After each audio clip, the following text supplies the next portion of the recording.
এই মাছি তো থাকতে পারবে না হসপিটালে। এটা আপনি মসকিটো নেট লাগান, আমি খরচ দিব। এটা রং করছেন, ভিতরে রিপেয়ার করেন, যেখানে ভাঙা আছে এগুলো রিপেয়ার করেন, হসপিটালটাকে একটু ভালো করে দেন। এটার জন্য কি কোনো বাজেট নাই? আবার যদি দেখি আইসা এরকম মাছি, তাহলে কিন্তু তোমাদের বিরুদ্ধে ব্যবস্থা নেওয়া হবে। হসপিটালের ট্রিটমেন্ট কেমন? সার্ভিস ভালো আছে না? আপনি হসপিটালের জন্য বাজেট রেডি করে আপনি পাঠান, আমাকে জানান কবে পাঠাইছেন, আপনি কার সাথে কথা বলতে হবে, আপনি আমাকে এগুলা পাঠান। এভাবে তো একটা হসপিটাল চলতে পারে না।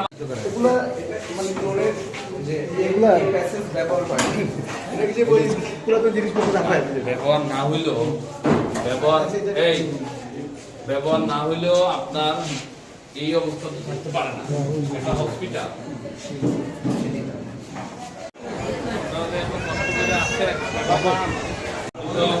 আপনার সামনে বললাম, যদি এই সপ্তাহের মধ্যে বিদ্যুৎ সাহেব ব্যবস্থা না করে আমি মন থেকে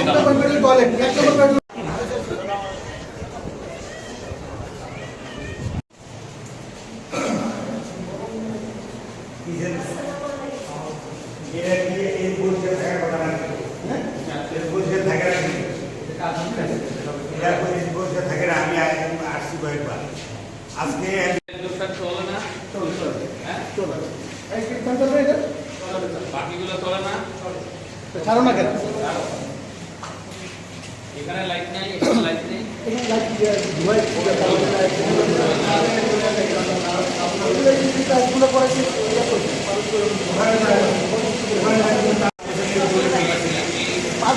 সামনে আমরা মুভ ফরওয়ার্ড।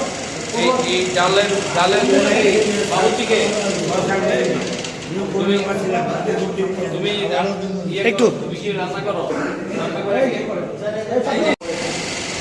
লাগে না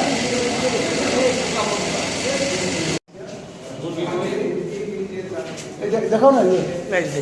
আলু আর মুরগি, এই মাছি তো থাকতে পারবে না হসপিটালে। এটা আপনি মসকিটো নেট লাগান, আমি খরচ দিব। আপনি মসকিটো নেট লাগান, আপনি কাজল ভাই এগুলো আমি খরচ দিব, কিন্তু মাছি ঢুকতে পারবে না।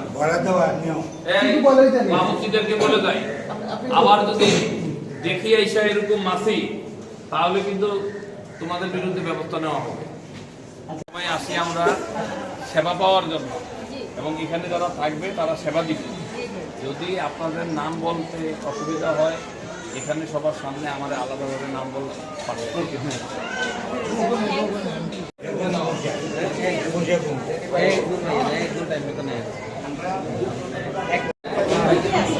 বাড়ি কোথায়? হসপিটালের ট্রিটমেন্ট কেমন? সার্ভিস ভালো আছে, নাস্তার সম্মত আছে, ডাক্তার সাহেবরা আছে।